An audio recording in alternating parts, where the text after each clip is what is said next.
Assalamualaikum warahmatullahi wabarakatuh. Nama saya Ferdi Ramadiansah, NIM 20050040023. Nah, pertemuan kali ini kita akan membahas salah satu materi dari hukum acara peradilan tata usaha negara, yaitu upaya hukum luar biasa. Nah, menurut Darwin Prince, upaya hukum ialah suatu tindakan dari salah satu pihak yang berperan untuk memohonkan pembatalan putusan-putusan yang dimintakan upaya hukum itu karena tidak puas atas putusan yang dimaksud. Nah, upaya hukum luar biasa menurut R. Wiryono, upaya hukum luar biasa terdiri dari pertama, peninjauan kembali dan kasasi demi kepentingan hukum. Nah, langsung saja kita masuk pada peninjauan kembali. Dalam ketentuan pasal 24 ayat 1 Undang-Undang Nomor 48 Tahun 2009 dinyatakan terhadap putusan pengadilan yang telah memperoleh kekuatan hukum tetap, pihak-pihak yang bersangkutan dapat mengajukan peninjauan kembali atau PK kepada Mahkamah Agung apabila terdapat hal atau keadaan tertentu yang ditentukan dalam undang-undang. Adapun tujuan utama permohonan peninjauan kembali atau PK ialah untuk melindungi dan mempertahankan hak terpidana oleh adanya putusan hakim yang salah yang tidak dapat dimintakan revisi melalui upaya hukum biasa. Nah, adapun juga alasan-alasan peninjauan kembali. Yang pertama ialah apabila putusan didasarkan pada suatu kebohongan atau tipu muslihat pihak lawan yang diketahui setelah perkaranya diputus atau didasarkan pada bukti-bukti yang kemudian oleh hakim pidana dinyatakan palsu. Yang kedua, apabila setelah perkara diputus, ditemukan surat-surat bukti yang bersifat menentukan yang pada waktu perkara diperiksa tidak dapat ditemukan. Yang ketiga, apabila telah dikabulkan suatu hal yang tidak dituntut atau lebih daripada yang dituntut.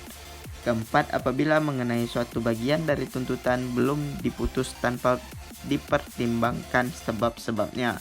Yang kelima, apabila antara pihak-pihak yang sama mengenai suatu soal yang sama atas dasar yang sama oleh pengadilan yang sama atau sama tingkatnya telah diberikan putusan yang bertentangan satu dengan yang lain.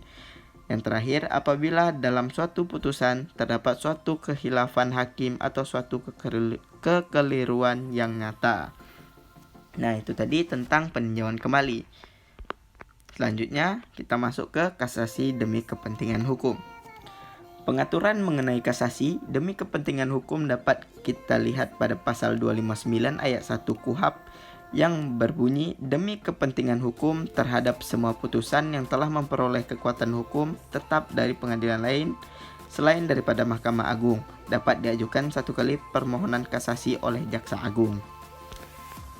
Adapun makna kasasi demi kepentingan hukum, yang pertama, kasasi demi kepentingan hukum ialah upaya hukum luar biasa diajukan terhadap semua putusan yang telah memperoleh kekuatan hukum tetap dan putusan pengadilan selain putusan Mahkamah Agung. Yang kedua, dengan demikian terbatas pada putusan pengadilan negeri dan atau pengadilan tinggi yang telah memperoleh kekuatan hukum tetap. Yang ketiga, untuk mengkoreksi putusan Mahkamah Agung yang telah memperoleh kekuatan hukum tetap hanya dapat dilakukan melalui upaya hukum luar biasa berupa peninjauan kembali. Yang keempat, pejabat yang berhak mengajukan kasasi demi kepentingan hukum ialah Jaksa Agung karena jabatannya terdapat pada pasal 259 ayat 1 KUHP dan pasal 32D Undang-Undang Nomor 5 Tahun 1991. Yang kelima, putusan kasasi demi kepentingan hukum tidak boleh merugikan pihak yang berkepentingan. Terdapat pada pasal 259 ayat 2 KUHP. Yang keenam, permohonan kasasi demi kepentingan hukum hanya diajukan satu kali. Yang ketujuh, upaya hukum kasasi demi kepentingan hukum tidak dapat melenyapkan dan menghapuskan upaya peninjauan kembali terhadap suatu perkara. Nah, ada pula tata cara mengajukan kasasi demi kepentingan hukum. Yang pertama, Jaksa Agung mengetahui adanya putusan yang perlu dikasasi demi kepentingan hukum berdasarkan laporan dan bahan yang diberikan oleh pimpinan kejaksaan di daerah. Yang kedua, berdasarkan pada laporan dan pemberitahuan inilah Jaksa Agung menentukan perlu atau tidaknya diajukan kasasi demi kepentingan hukum. Yang ketiga, bila pendapat Kajari atau Kajati disetujui Jaksa Agung, maka Jaksa Agung memberikan surat kuasa khusus kepada Kajari untuk mengajukan kasasi demi kepentingan hukum atas nama Jaksa Agung. Yang keempat, Jaksa Agung mengajukan permohonan secara tertulis, tidak boleh secara lisan, terdapat pada pasal 260 ayat 1 KUHP. Ketentuan ini bertujuan terciptanya kepastian hukum dan terlaksananya administrasi justisial yang baik.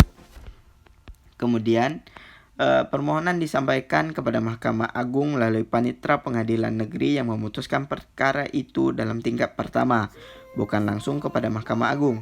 Cara ini dimaksud untuk menghindari hambatan administratif. Berikutnya, permohonan disertai risalah yang memuat alasan permintaan pemeriksaan kasasi demi kepentingan hukum.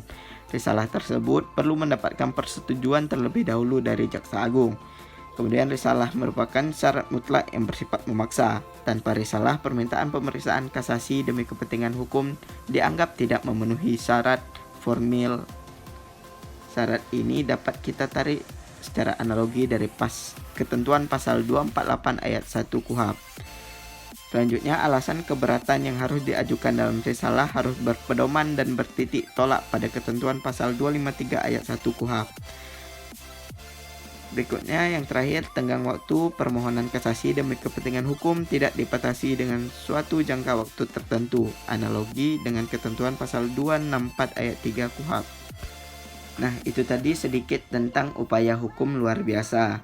Mohon maaf apabila ada kesalahan kata atau adanya materi yang kurang tepat dari saya. Saya akhiri, wassalamualaikum warahmatullahi wabarakatuh.